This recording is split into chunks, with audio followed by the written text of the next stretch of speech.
মাথাভাঙায় ভোটের আগে রাজনৈতিক উত্তেজনা। ভোট যতই ঘনিয়ে আসছে ততই বাড়ছে রাজনৈতিক উত্তেজনার পারদ। ঠিক এমনই এক উত্তপ্ত পরিস্থিতির মধ্যে মাথাভাঙা শহর মিউনিসিপ্যালিটির ২ নম্বর ওয়ার্ডে নতুন করে রাজনৈতিক বিতর্কের সৃষ্টি হয়েছে। অভিযোগ, তৃণমূল কংগ্রেসের মনোনীত প্রার্থী শাবলু বর্মনের প্রচারের উদ্দেশ্যে দেওয়ালে লাগানো পোস্টার ও প্রচার সামগ্রীর উপর বিজেপির স্টিকার সাটা হয়েছে। এই ঘটনাকে কেন্দ্র করে তৃণমূল কংগ্রেসের কর্মী সমর্থকদের মধ্যে তীব্র ক্ষোভের সৃষ্টি হয়েছে। এই কিছুদিন ধরেই আমরা মাথাভাঙা শহরের বিভিন্ন জায়গায় দেখতে পাচ্ছি তৃণমূল কংগ্রেসের পোস্টার ছিঁড়ে ফেলা হচ্ছে।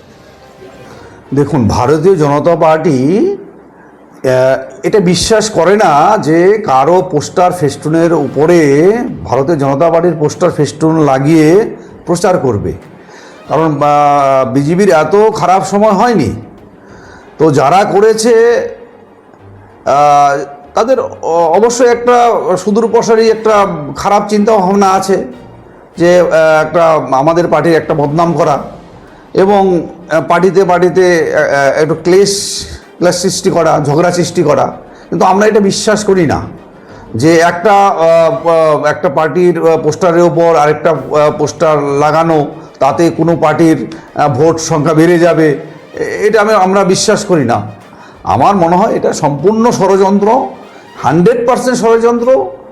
কারণ আমাদের এটা ঠেকা পড়ে রয়নি যে ওদের পোস্টারের ওপর আমাদের পোস্টার লাগাতে হবে। এরকম পোস্টার আমাদের এখানেও হয়েছিল, এরকমও লাগিয়েছিল, আমরাও সেটা আমরা জানিয়েছিলাম, ওদের যে কার্যকর্তা আছে তাদেরকে আমরা জানিয়েছিলাম।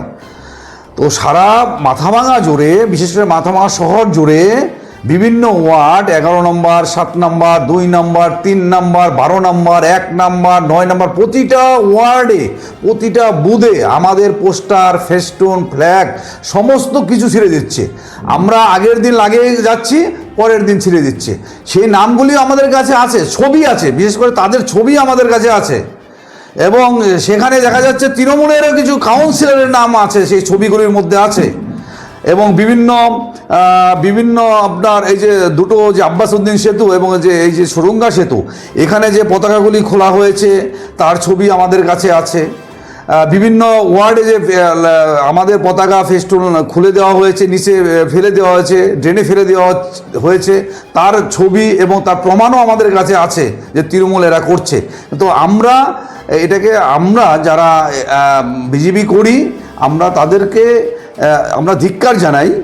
আর আমরা যে আমাদের বিরুদ্ধে যে কমপ্লেনটা এসছে এটা সর্বভৌম মিথ্যা। কারণ যে আপনার স্টিকারের কথা বলছেন, এই স্টিকারগুলি খোলা যায়।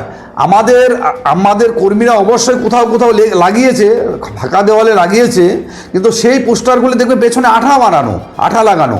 সেই আঠাটা যদি আপনি সযত্নে যদি আপনি খুলে নিয়ে যদি আরেকটা জায়গায় বসান, আপনি বসে যাবে।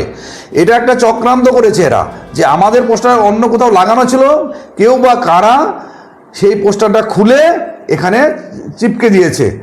ভারতীয় জনতা পার্টি এ ধরনের রাজনীতি বিশ্বাস করে না, কারো পোস্টারের উপর আমাদের ভারতীয় জনতা পার্টি পোস্টার লাগাবে, এটা আমাদের সংস্কৃতিতে নাই।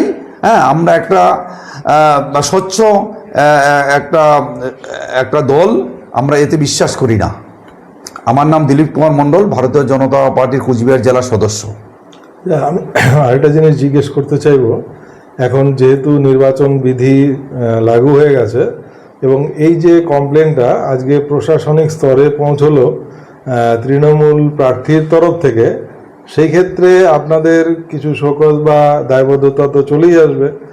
আপনারাও কি কোনো পাল্টা এর বিরুদ্ধে কমপ্লেন বা কিছু করার পরিকল্পনা করবে? শুনুন, আমি বলি, তৃণমূলের বিরুদ্ধে যদি কমপ্লেন এই পোস্টার ফেস্টুন নিয়ে করা যায় না, ঘন্টাতে 50টা কমপ্লেন করা যাবে। কারণ সারা দিন সারা রাত এদের এই কাজ, যে ভারতীয় জনতা পার্টির পোস্টার ফেস্টুন লাগানো, বলে পোস্টার ফেস্টুন ছিঁড়ে ফেলা।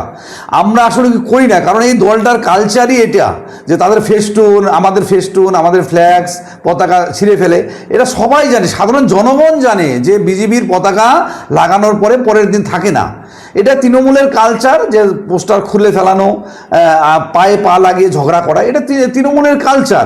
আমরা ইচ্ছে করলে ঘন্টাতে 50টা করে আমরা করতে পারবো, এদের বিরুদ্ধে কমপ্লেন করতে পারবো।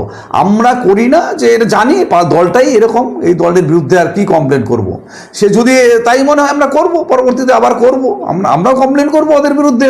প্রচুর প্রমাণ, এভিডেন্স আছে আমাদের কাছে, প্রচুর প্রমাণ আছে, এবং তাদের ছবি সহ আমরা কমপ্লেন করবো এরপরে।